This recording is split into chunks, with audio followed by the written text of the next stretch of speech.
The back row of Stanford University's graduation auditorium. 9:30 in the morning. Sergeant Major Diana Carter sat, alone, her Navy cross glinting faintly, beneath her pressed dress blue coat. She had arrived an hour early, not for ceremony, but because this moment mattered more than any medal ever could. Today was her daughter Maya's college graduation, and nothing in this world would make her miss it.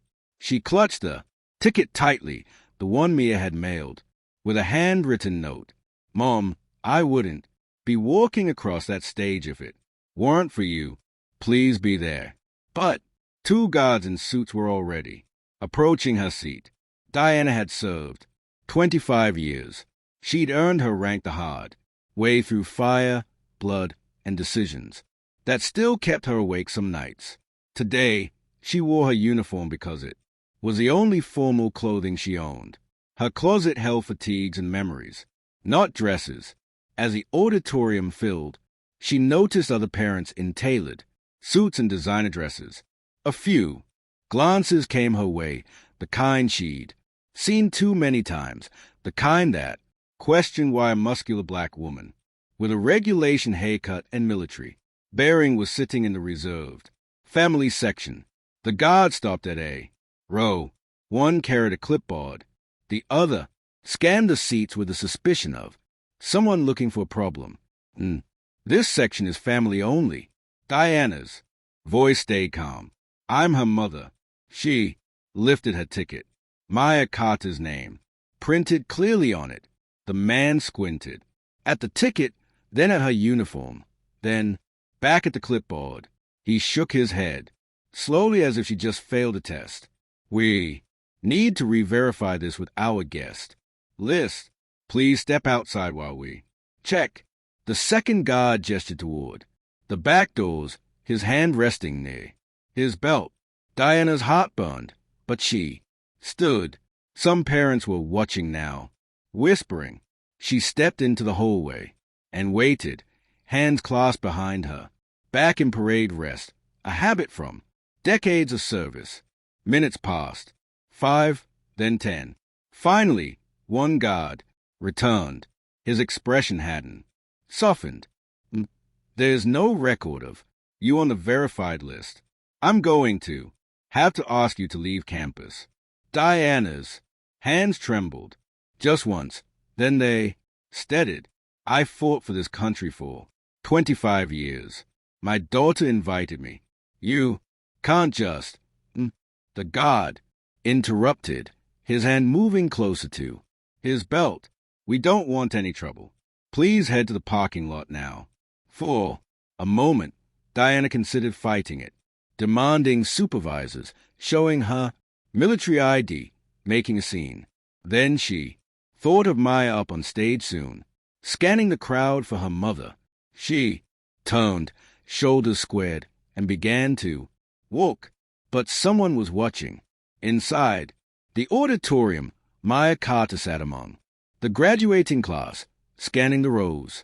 She'd spotted her mom earlier, that unmistakable posture, the dress blue she'd worn to every major event in Maya's life. But now the seat was empty. Mia pulled out her phone. Mom, where are you? No reply. 10 minutes passed. The knot in her chest tightened.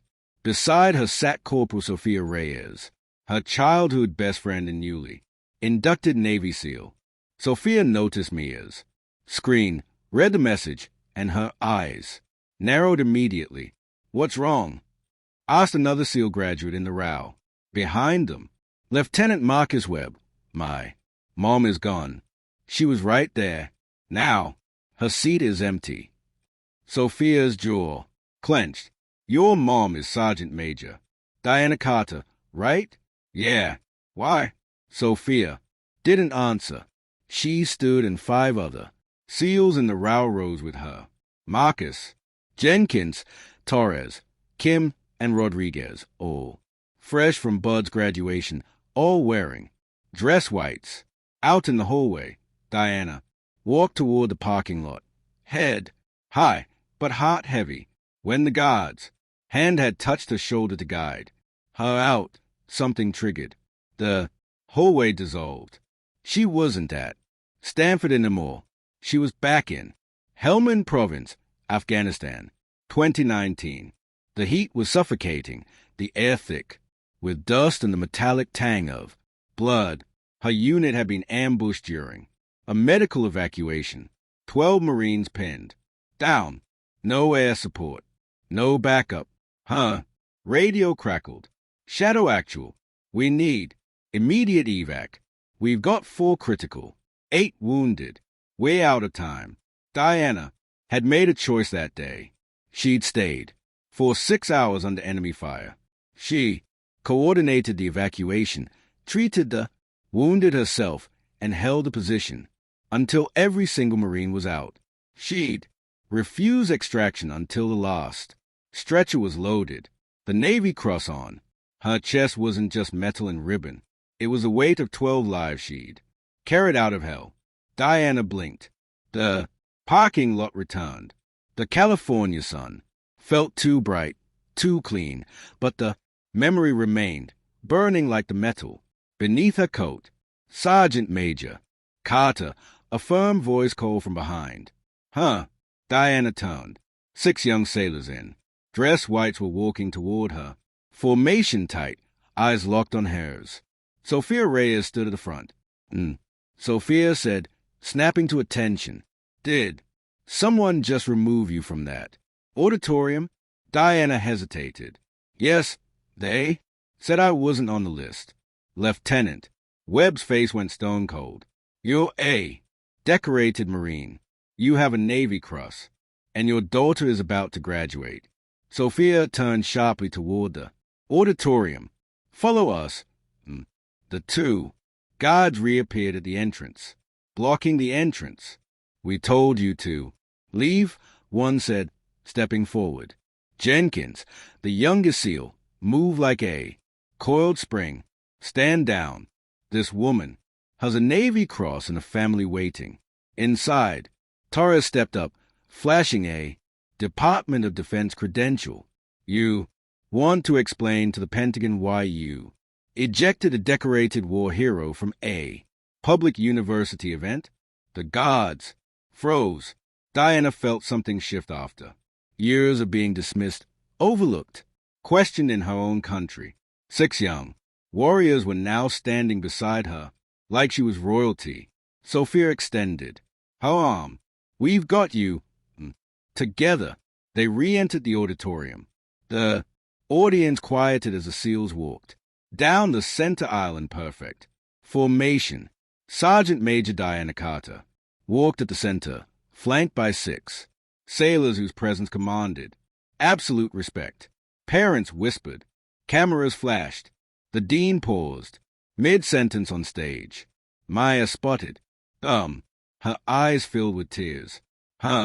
Mom was back, and she wasn't alone. The SEALs escorted Diana to the front row, the seat reserved for honor guests. 2 SEALs stood at each end of the row. The other 4 stood at ease directly behind.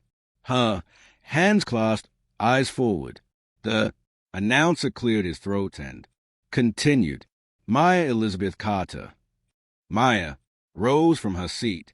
The applause started, then softened when people noticed she'd stopped halfway down the aisle. She turned toward her mother and saluted. Permission to graduate, Sergeant Major. Maya's voice rang clear across the silent auditorium. The entire crowd gasped. Diana stood slowly.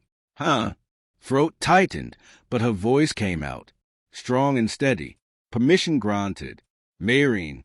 The auditorium erupted. Some people stood, others wiped tears. Even the guards at the door stood frozen, watching in silence as justice unfolded. In real time, after the ceremony, reporters swarmed Diana and Maya. But they didn't talk about the guards. They talked about service, sacrifice, the bond between a mother who fought wars and a daughter who fought to make her proud. Sophia Rees stood nearby, arms crossed, watching with quiet satisfaction. A reporter turned to her. "Why did you do it?" Sophia didn't hesitate, because Sergeant Major Carter raised a woman I call my best friend. She served this country for 25 years, and today someone tried to erase that. We don't let that happen. Not on our watch. Marcus Webb added, respect isn't optional. It's earned, and she's earned it 1,000 times over.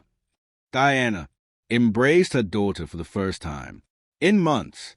You didn't have to come back, Diana whispered. Maya smiled through tears.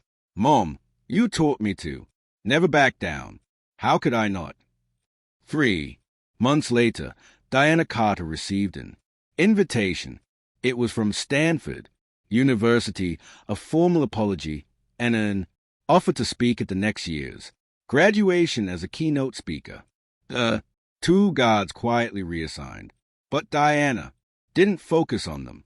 She focused on what mattered: her daughter, her brothers and sisters in arms, and the quiet truth that sometimes justice doesn't roar.